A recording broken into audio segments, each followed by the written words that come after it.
안녕하세요. 12월 6일입니다. 어느덧 12월 선물 옵션 동시 만기 주간입니다. 3월, 6월, 9월, 12월 파생 만기일은 지수 선물 옵션 또 주식 선물 옵션 전부 다 동시에 만기가 되기 때문에 통상 내 마녀의 날, 쿼드러플 미칭데이라고 이렇게 말합니다. 이번 만기 주간은 최근에 주가 폭등세가 이어질 것 같다 이런 기대가 많이 형성이 되어 있는 것 같은데, 그러나 매우 주목되는 상황 변화가 있기 때문에 이를 자세히 한번 살펴보겠습니다. 지금까지 외국인 투자자들은 대규모 선물 순매수하고요, 현물도 대규모 순매수해서 지금 주가 폭등시켰죠. 그런데 지난주부터 대략 한 일주일 동안 내가격 콜 옵션 대규모 매도를 하기 시작을 했습니다. 그와 동시에 선물 매수 포지션도 대략 4분의 1가량을 줄였습니다. 금액으로는 거의 1조 원 규모 해당됩니다. 그래서 이거 옵션 많은 전략들 중에 카브드 콜 전략 아닌가 이렇게 보여집니다. 카브드 콜 전략이라는 것은 교과서적으로 살피면은 가령 코스피 200 주가지수 선물을 매수해서, 즉 롱 포지션 취해서 여기에 평가 이익이 지금 쌓인 상황에서 가령 등가격 콜 옵션을 매도, 즉 숏 포지션 취하는 합성 전략입니다. 이렇게 매도하는 콜은 등가격일 수도 있고요, 아니면 내가격이나 외가격 이렇게 적절하게 조합할 수 있는데, 가령 등가격이라면은 주가 지수가 횡보하는 경우, 앞으로 횡보하는 경우 현재까지의 현물 포지션 이익을 확보를 하면서 옵션의 시간 가치도 추가로 이익을 노리는 그런 전략 아니겠습니까? 그래서 이 전략이 성공하는 경우라는 것은 주가가 추가로 상승하지 않는 것을 전제로 합니다. 그래서 이거를 반대로 해석하면은, 이걸 기초로 해석을 하면은, 적어도 카브드 콜 전략을 취한 외국 선수들은 만기 지수가 추가 상승 없을 것으로 예상을 하고 있다 이렇게 볼 수가 있고요. 이걸 적극적으로 해석하면은 만기 지수 지금보다 더 올라가도록 내버려두지 않겠다 이런 의지가 표출된 거 아닌가 이렇게 볼 수 있지 않겠습니까? 그래서 데이터를 보면서 사실 확정부터 한번 해보겠습니다. 지난주 금요일 종가 기준으로 주요 선수들 포지션입니다. 외국인들 선물 누적 순매수가 2조 7천억 선인데 상대 선수들인 금융투자와 연기금이 주된 선물 매도 세력입니다. 그런데 지난 일주일간 외국인들은 선물 대략 1조 원가량을 매도하는 그런 투자 행태를 보였습니다. 장 중에 초반에는 순매수를 보이다가도 장 끝나고 나면은 순매도로 바뀌어져 있습니다.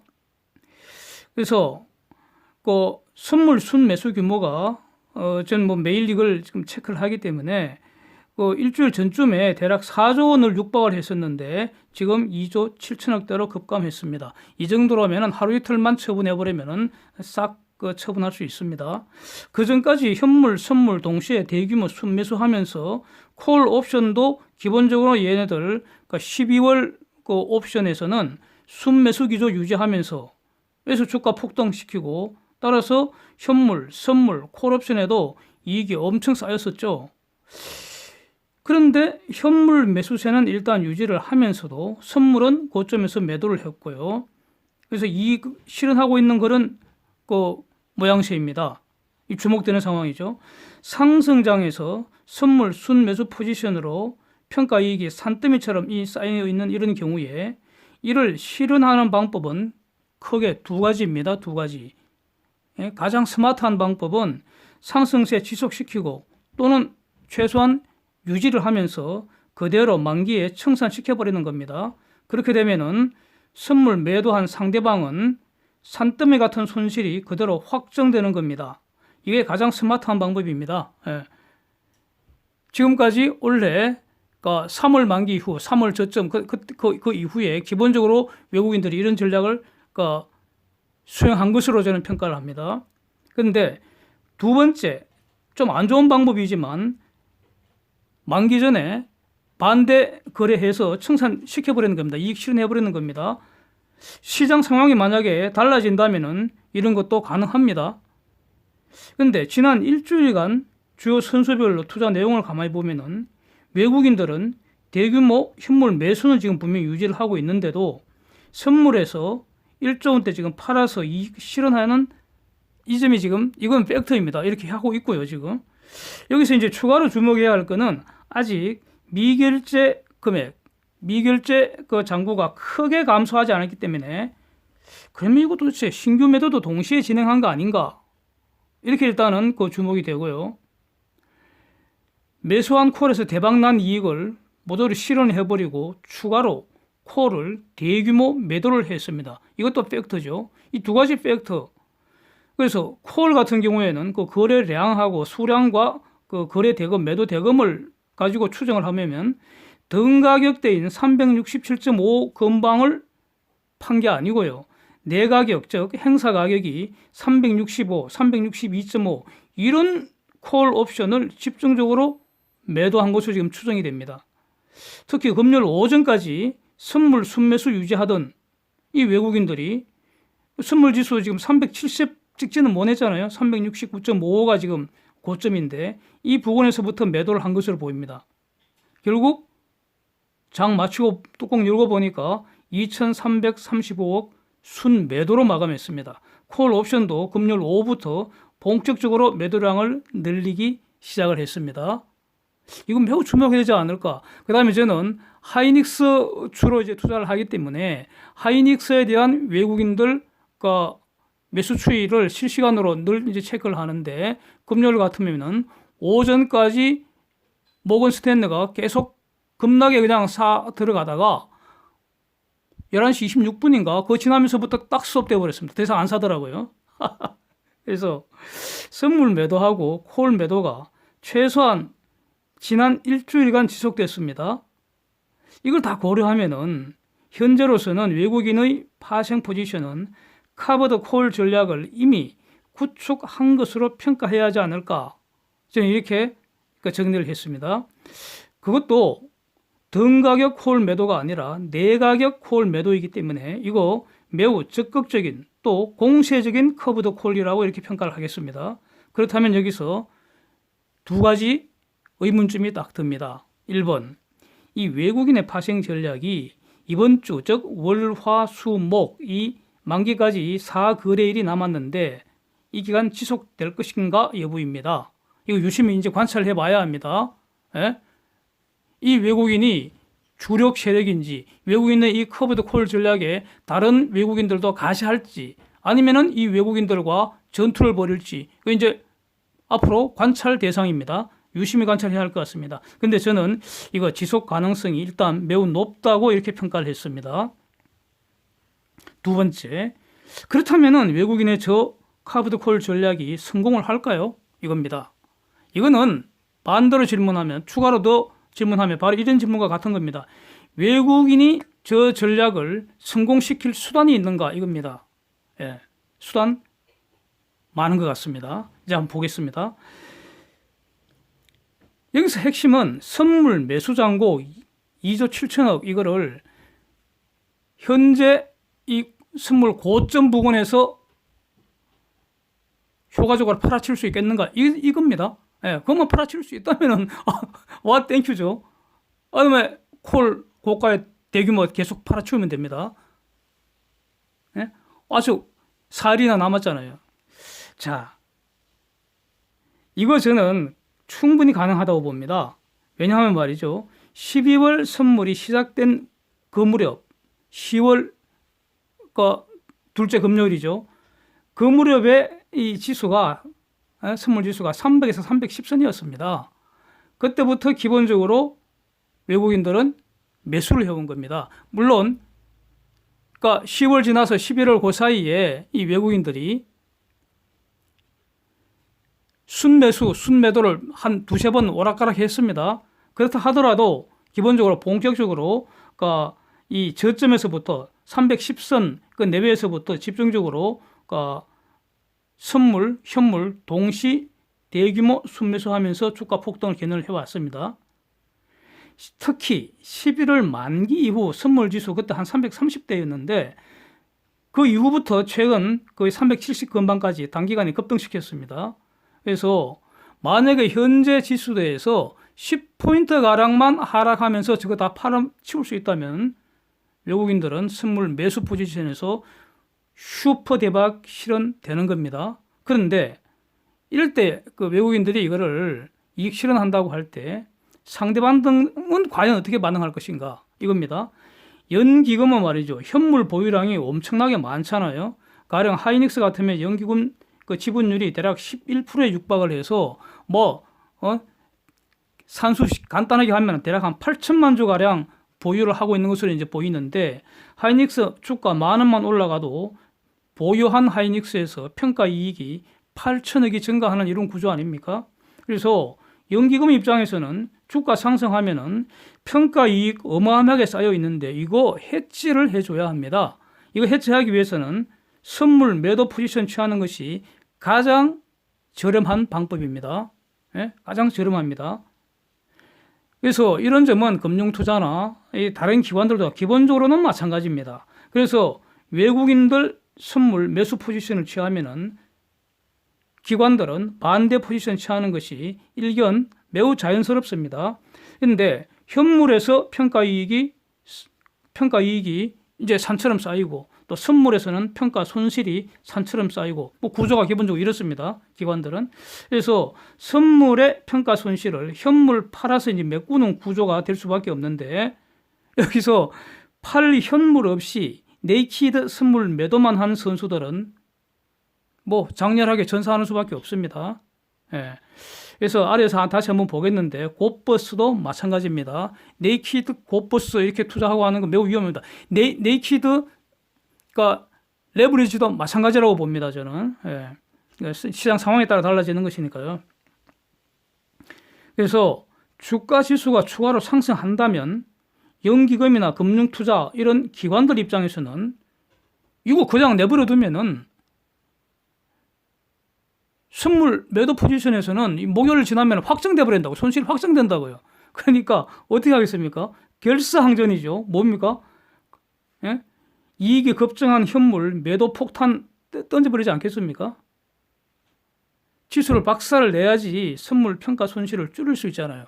일단 그러니까 선물 평가 손 확정되는 걸 막는 게 지상 과제니까 지금 선물 매도 포지션에서 코가 딱 끼어 있으니까 그러니까 결사항전 태세로 어마어마한 그러니까 현물 매도 폭탄을 던져버릴 가능성이 매우 높습니다. 이미 그러니까 지난주부터 그러니까 기관들 매도 물량이 엄청나죠. 그렇습니다.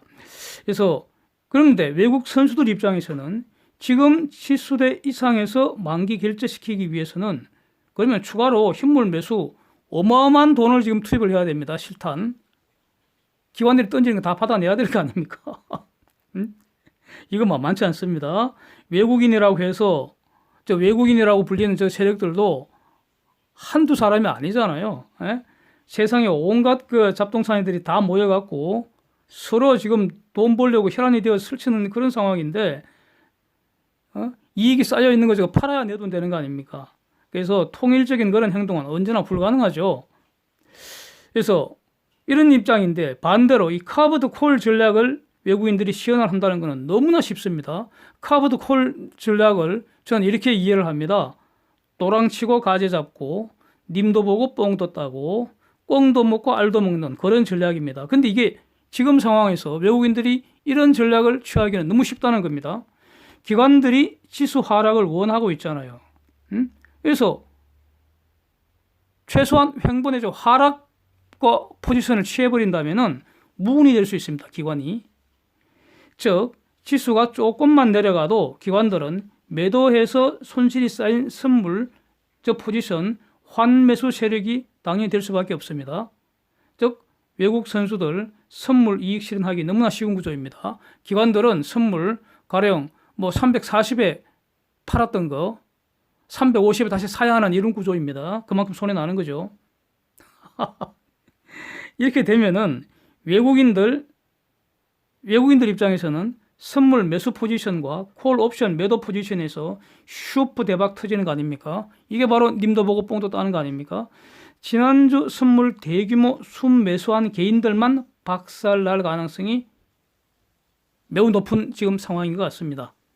개인들 입장에서는 전형적인 만기 전 고점 매수 아닌가 이렇게 보여집니다. 네. 물론 만기가 지나봐야지 이제 확실히 알겠죠. 이럴 가능성이 지금 매우 높은 상황으로 흘러가는 거 아닌가 이렇게 저는 보여진다는 겁니다. 예, 제 의견이죠. 기관들 선물 매도 포지션에서도 상당한 손실은 불가피합니다. 이거. 예. 그 다음에 외국인 이외의 모든 선수들, 즉 기관과 개인들 매수한 콜 옵션은 모조리 휴지될 가능성이 높습니다. 옵션 시세표 지금 한번 보시면 말이죠. 만약 만기 지수가 350이라면은 350 위에 있는 모든 콜 값은 0이 되는 거 아닙니까? 그래서 그 350 그 콜 가격이 지금 17.95 이렇게 나와 있는데 이거 돈으로 바꾸기 위해서는 성수 25로 곱하는 거 아닙니까? 그러면 대략 한 450만 원짜리 콜이 4일 후에 0이 될 수도 있는 그런 구조입니다. 자, 그렇다면은 지수가 급락할 때 지금 풋을 대규모 순매수하고 있는 금융투자가 풋옵션에서 대박 터질 수 있을까요? 현재로서는 절대 불가능합니다. 예, 절대 불가능합니다. 현재로서는 12월 옵션의 경우 금융투자는 초반부터 풋을 집중적으로 지속적으로 대규모 지금 순매수해서 쌓아왔습니다.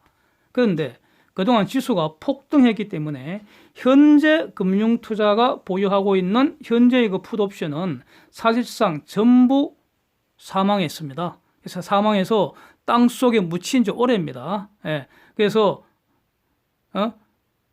그 무덤 위에 콘크리트까지 두껍게 지금 봉인된 상태입니다. 가령 지수가 폭락을 해서 350포인트에서 마감이 된다 해도 옵션 시세표에서 350 밑에 있는 풋은 전부 꽝 되는 거 아닙니까? 예? 절대로 현재 금융투자가 보유하고 있는 풋옵션은 부활 못할 것으로 저는 평가하겠습니다. 금융투자 쟤네들 말이죠. 지수 330선 근방에서부터 풋을 고가에 매집을 했던 겁니다. 그래서 뭐 꽝 되는 겁니다. 그렇다면 도대체 풋옵션 매수 대박은 언제 가능한가? 날 수 있는가? 이런 거는 있습니다. 그러니까 옵션 대박의 정석이 있습니다. 지난 영상에서 제가 한 두서너 번 설명드린 기억이 있는데 폭락하기 전에요. 외가격 풋, 가령 풋 355, 행사가격 355가 지금 보니까 0.45로 되어 있는 거죠. 여기 25 곱하면 이제 돈으로 환산되는 거 아닙니까? 이거를 폭락하기 전에 일단은 매수를 해놓고요. 그 월요일 가면은 월요일 오전에는 이거 거의 뭐 한 3분 1토막 날 수도 있습니다. 네. 올라가면은. 네, 그렇습니다. 근데 그 가격에 매수를 했는데 매수 후 정말로 월요일 오후부터 슬금슬금 내리기 시작해서 그래서 대폭락을 해서 350m로 결제되는 경우에 풋 매수에서 대박이 나는 그런 구조입니다. 그래서 옵션 대박은 딱 정석이 법칙이 있습니다. 만기 주간에 외가격 콜 또는 외가격 풋을 매수를 해서 매도 포지션에는 대박이 날 수 없습니다. 매수를 해서 과연 예상대로 폭등 또는 폭락을 해서 매수 당시 죽었던 옵션이 다시 살아나야지, 즉 부활이 실현돼야지 대박이 터지는 겁니다. 네. 그렇습니다. 제가 한 서너 달 전부터 반도체 황금 시대 오고 있다 이렇게 쭉 말씀을 드린 걸로 알고 있습니다. 이게 이런 그 이전 영상들 포스팅한 거 많이 있습니다. 아직도 저는 그 논거들이 유효하다고 보기 때문에 여기서 최소한 반복하지는 않겠습니다. 그런데 최근 하이닉스 다 아시는 바와 같이 주가가 폭등을 했습니다. 그래서 언론에서도 이제서야 내년에 반도체 슈퍼사이클 다시 돌아간다 뭐 이런 뉴스가 지금 도배를 하는 것 같습니다. 근데 제가 기억하기로는 이 반도체 황금 시대 다시 진행하고 지금 이미 진행되고 있다. 어게인 2017 다시 오는 것 같다. 뭐 이런 어떤 그 말씀들은 아마 제가 가장 먼저 한 거 아닌가 저는 이렇게 기억을 하고 있습니다. 그래서 저 같으면은 한 8월 21일경 요 날이 특별히 지금 기억하는 날인데 그 금요일 날 무슨 재미있는 사건이 있어서 8월 21일경 제가 그 하이닉스 레버리지 풀로 그래서 풀 매수했습니다. 완전 풀 버튼이 제가 몇 번 계속 여러 번 말씀드렸는데 저는 신용거래 기본적으로 안 합니다. 예. 미수 같은 건 아예 그 미수가 생기지 않도록 그렇게 막아놔 버렸고요. 신용거래 원칙적으로 안 하는데 이번에 한 거의 한 2년 만에 신용 풀로 땡겼습니다. 예.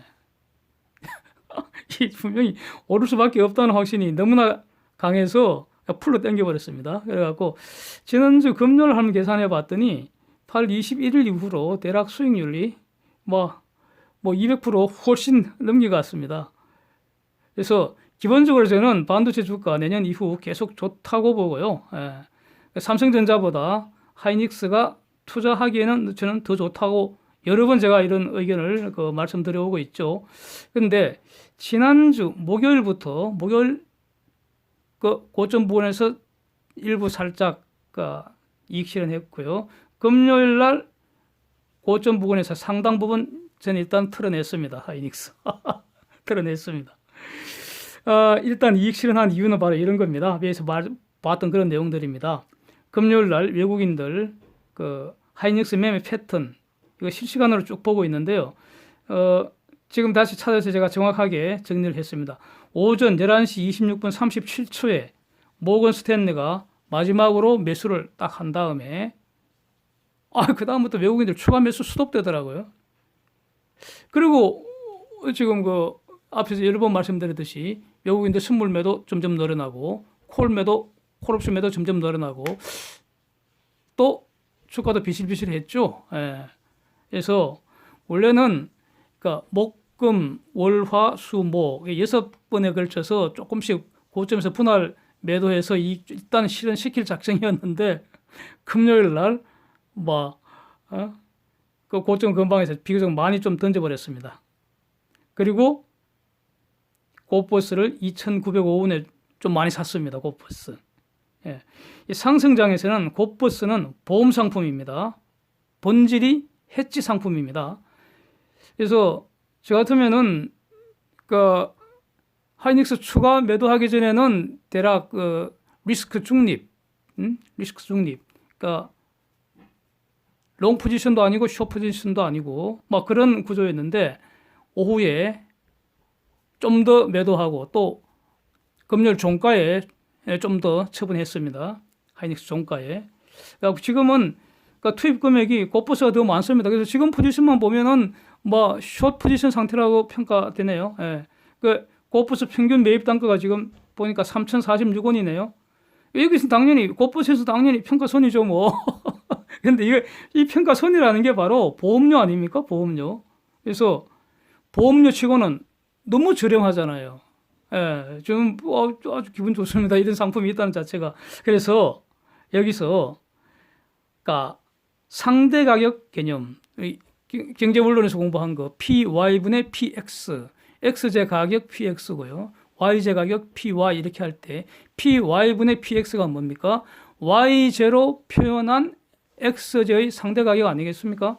그래서 고버스로 표현한 하이닉스의 상대 가격 잠시 한번 생각해 보겠습니다. 3월 저점 근방에서 저는 고버스 3월 폭락 전에 이런 식으로 저는 고버스 왕창 가지고 있었거든요. 그때 하이닉스 그때 그전에 내리기 전에 고점에서 다 처분했다고 여러 번 말씀드렸습니다. 네. 그래서 3월 저점에서는 말이죠. 고버스 대략 한 6개 내지 7개 팔아갖고요. 하이닉스 1개랑 교환했습니다. 예. 그 저점 지나면서 저는 하이닉스 왕창 잡았으니까. 그때부터 저는 계속 가지고 있습니다. 하이닉스. 네. 일단 7만원 밑에서 왕창 잡았던 뜻이죠. 예. 그래서 지금 주식에서 이렇게 평가 이익이 나고 하면은 주식은 좀처럼 안 팝니다. 세금 내기 싫어서요. 일단 좀처럼 안 팔고 대신 고버스로 해지를 한다 이렇게 말씀을 드렸었죠. 예. 이때 해지는 완전 해지는 아니고 부분 해지다 이런 말씀도 여러 번 드린 기억 지금 하고 있습니다. 그래서 이익을 키워 나가야죠 주식에서는.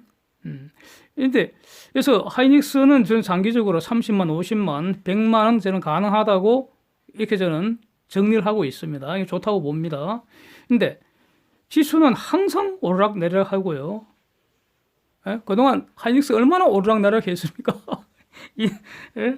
인텔 그 낸드 사업부 인수하기 분명히 대형 호재라고 보는데, 뭐 7만 원 선까지 한번 빠졌었죠. 또 그 직후에 어쨌든 오르락내락 하는데, 그래서 고버스 가격도 당연히 등락합니다.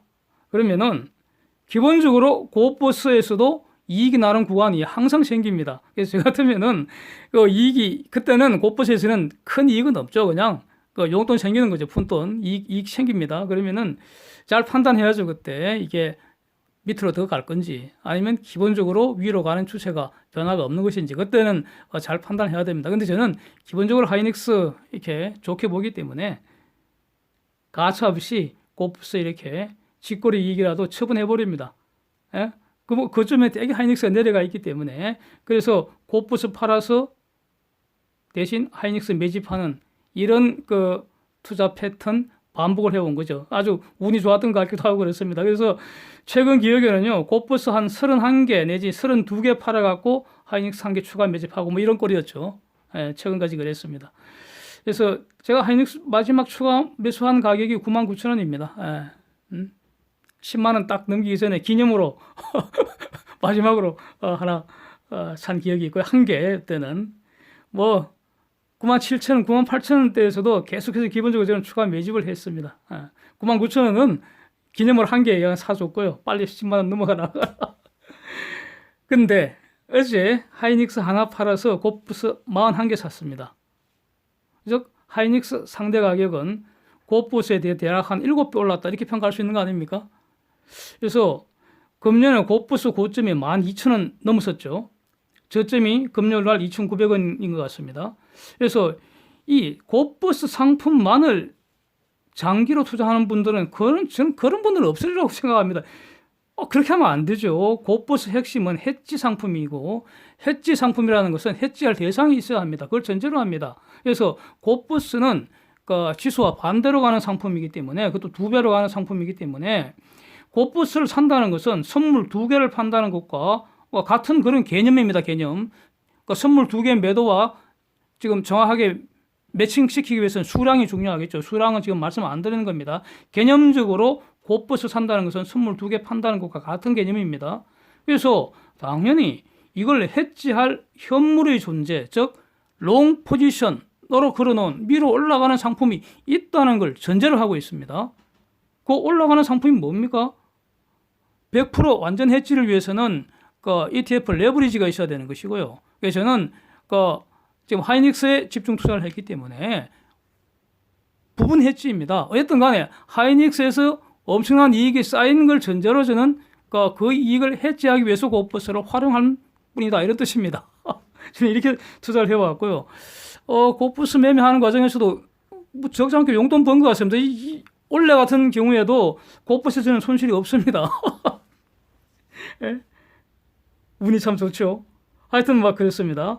해지할 현물의 존재를 전제로 하는 투자 상품이라는 거, 보험 상품이라는 거, 위험에 대한 보험 상품입니다. 구체적으로는 내가 가진 하이닉스가 내려갈 가능성, 내려가면 그건 보험 사고가 되는 겁니다. 거기에 대비하기 위해서 보험으로 드는 사는 상품이 고버스입니다.